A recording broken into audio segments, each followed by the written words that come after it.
আপোনাৰ 1993 চনতে হিতেশ্বৰ শইকীয়া ডাঙৰীয়াৰ মুখ্যমন্ত্ৰীত্বত ইয়াতে আধাৰশিলা স্থাপন কৰা হৈছিল খনামুখ স্বাস্থ্য কেন্দ্ৰৰ প্ৰাথমিক স্বাস্থ্য কেন্দ্ৰ। সেইখিনি সময়ত তেওঁৰ কাৰ্যকালৰ শেষৰ সময়লৈকে যিহেতু হস্পিটেলখন হৈ নুঠিল, পিছৰ সময়ত প্ৰফুল্ল মহন্ত ডাঙৰীয়াৰ কাৰ্যকালতো এইখিনি কথা বিশেষভাৱে গুৰুত্ব প্ৰদান নকৰিলে। 2001 চনৰ সেই কংগ্ৰেছ চৰকাৰৰ দিনতো এই কথাখিনি সম্পূৰ্ণভাৱে গুৰুত্ব নিদিলে। যেতিয়া মুখ্যমন্ত্ৰী হিমন্ত বিশ্ব শৰ্মাৰ স্বাস্থ্যমন্ত্ৰী হ'ল, তেখেতে এই কথাখিনি গুৰুত্ব দিছিলে, যদিও কিছু পলিটিকেল ইছ্যুৰ কাৰণে কিছুমান মেৰ পেচত পৰি এইবিলাক কথাৰ পৰা আঁতৰি থাকিবলগীয়া হ'ল। বিভিন্ন বিধায়ক আহিল, আমাৰ আমগুৰি সমষ্টিৰ পৰিভাষিকে হওক বা অঞ্জন দত্ত ডাঙৰীয়াই হওক, বিভিন্ন বিধায়ক আহিল আৰু গ'ল। তেওঁলোকে এই হস্পিটেলখনৰ বিষয়ে বিশেষ একো গুৰুত্ব প্ৰদান নকৰিলে। বৰ্তমান সময়ত যেতিয়া আমি দেখিলো যে এই কথাখিনি আমাৰ বিধানসভা মজিয়ালৈকে লৈ যোৱা বা ছচিয়েল মিডিয়াত এই কথাখিনি যেতিয়া আলোচনা নহয়, আমাৰ এই দুৰ্ভোগৰ কথা যেতিয়া ৰাইজে নুশুনে, অখিল গগৈ ডাঙৰীয়াক আমি পুনৰবাৰ দ্বিতীয়বাৰৰ কাৰণে বিধায়ক হিচাপে আমি নিৰ্বাচিত কৰিলো শিৱসাগৰ সমষ্টিৰ পৰা, তেখেতৰ প্ৰতি আমি এটাই অনুৰোধ জনাইছো যে এই কথাখিনি যি বিগত সময়খিনিত যিসকল বিধায়কে এইখিনি কথাক গুৰুত্ব নিদিলে, বৰ্তমান বিধায়কজনে যাতে এই কথাখিনি গুৰুত্ব প্ৰদান কৰে।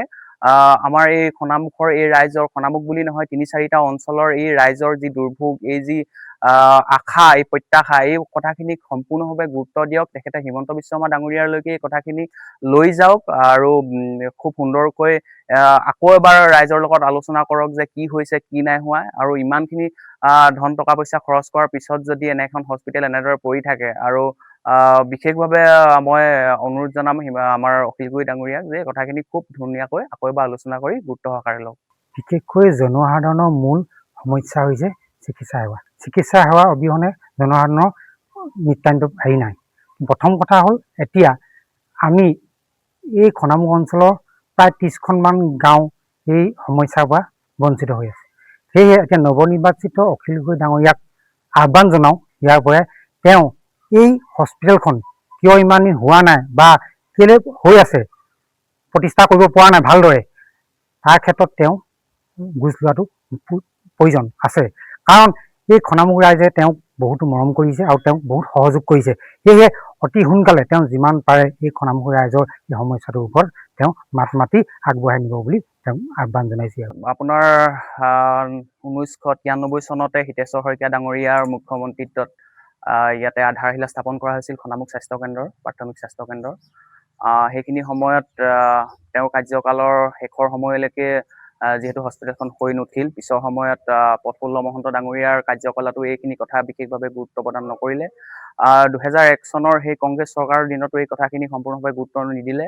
যেতিয়া মুখ্যমন্ত্ৰী হিমন্ত বিশ্ব শৰ্মাৰ স্বাস্থ্যমন্ত্ৰী হ'ল, তেখেতে এই কথাখিনি গুৰুত্ব দিছিলে, যদিও কিছু পলিটিকেল ইছ্যুৰ কাৰণে কিছুমান মেৰ পেচত পৰি এইবিলাক কথাৰ পৰা আঁতৰি থাকিবলগীয়া হ'ল। বিভিন্ন বিধায়ক আহিল, আমাৰ আমগুৰি সমষ্টিৰ পৰিভাষিকে হওক বা অঞ্জন দত্ত ডাঙৰীয়াই হওক, বিভিন্ন বিধায়ক আহিল আৰু গ'ল। তেওঁলোকে এই হস্পিটেলখনৰ বিষয়ে বিশেষ একো গুৰুত্ব প্ৰদান নকৰিলে।